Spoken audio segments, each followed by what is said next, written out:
Okay, I'll take it. So, All right, I read the books. now let's touch on energy now.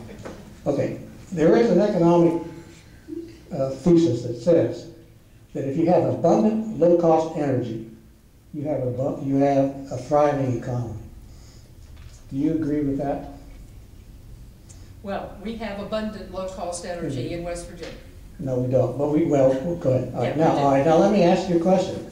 If that's Now, the case, we disagree, obviously. well, we have, right? yeah, all right, I would like each give you 1 second. Just give me a quick, give me your view on ethanol.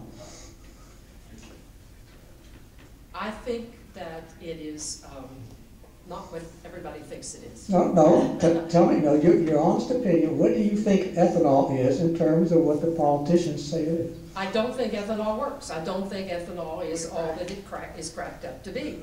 Well, you're gonna go out and you work with corn and all the energy you're going to expend to get the ethanol? No, I don't think that.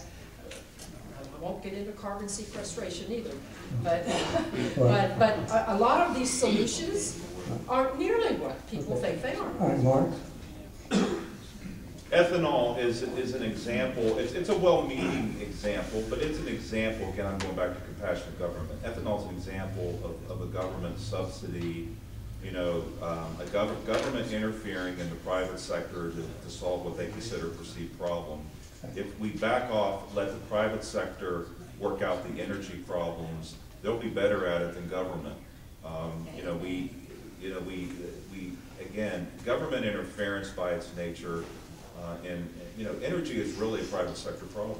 Okay, if Al Gore got up and said that ethanol was a loser and you were the governor or the president, what would you do? I'm sorry? If Al Gore had just made a public statement that that ethanol is a loser, you made that statement. And the problem with ethanol is not only it's a loser, right? It's running up corn prices. It's really killing some farmers, but it's causing us to pay more in a loaf of bread and a gallon of milk. And it's the unseen consequences of these policies that get us in trouble. Yes. And do you know,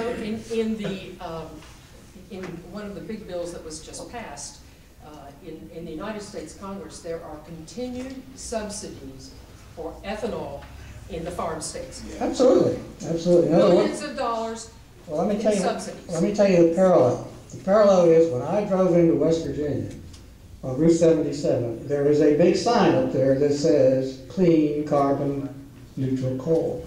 You go into Iowa and there's a big sign that says ethanol is everything. So it's the same, right? All right, now, so you hit a good point there. We talked about subsidies, and this book talks about subsidies is the wrong way to go. And in this when they approved the tax extensions of the tax cuts, the subsidies stayed in.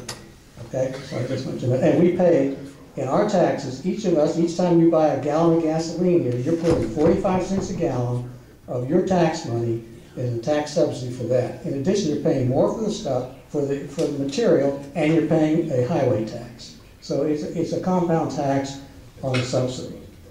Okay, so that leads us to the next question. What is your view on global warming? Yeah, go ahead. Well, I think the Earth is warming because it's cyclical. I think that we are in a natural warming cycle. I don't think that it's man-made. I think that we have come through a very wonderful era of wonderful weather and so forth, but I think now we're going into a cycle of not so much. So what you're saying is there's no man contribution to climate change. I don't believe that the man-made contribution is what's causing the warming. One of the frustrations I have is sometimes I think we miss the forest for the trees. We have scientific experts who say the planet's getting warmer, and people are saying it's because of carbons, and other people are saying, like Betty said, it's a cyclical thing. And but to me, that's not the issue.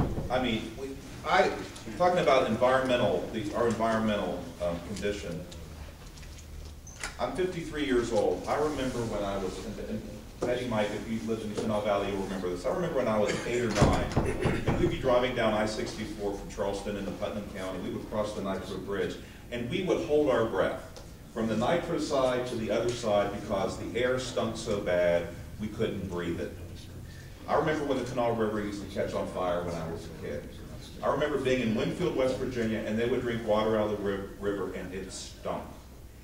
Think about how far we have come in this state and in this country in the last 40 years in cleaning up the environment.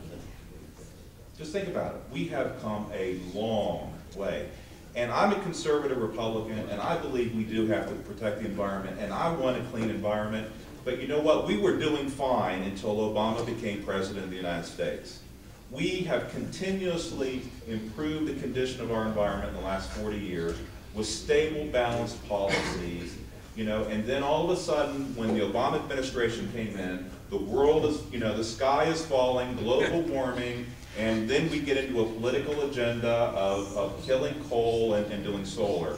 So that's my philosophy on that. We need to go back to where we were. We need to be a good steward of the environment, but we can balance taking care of the environment and have a vibrant. So your answer to that question is you believe then that carbon dioxide is a contributor to global warming? I believe that government needs to be a balancing force. I believe that government needs to balance environmental issues and economic at the same time. I want a yes or no.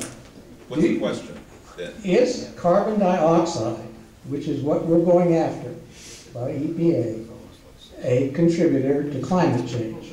In your opinion? I don't know, and I don't care. Well, okay, that's the answer. Because you know what? The answer is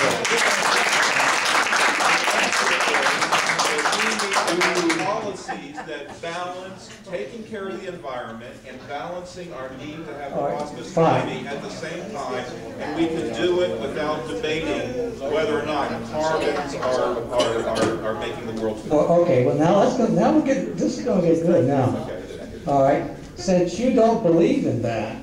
I'm not saying I don't believe. Well, but the point is, there's a lot of legislation going on that's going to kill your coal industry. Right. So you got to take a position. Now, if you believe it, and you don't believe it, how are you going to fight? Let me go finish. I'm going to finish. This is leading me up to where I really get hacked. Okay? Because the state of West Virginia has admitted with its action that it does support that carbon dioxide is a pollutant. Okay? And it has done it in several ways. One, by total inaction, and then, on the other hand, by lots of action.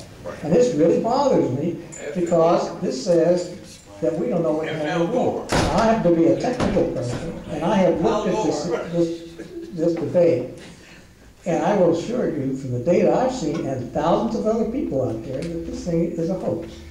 And we don't have the balls to stand up there and take it on. And we're just taking it, okay? You should run for governor. Well, I would have been a little younger. All right, now, let me go to the next question. And now we're getting into West Virginia. Okay? 2007, the Supreme Court ruled in a lawsuit filed by the state of Massachusetts, supported by 12 other states. It sued EPA and said, you must regulate carbon dioxide as a pollutant under the Clean Air Act. Okay?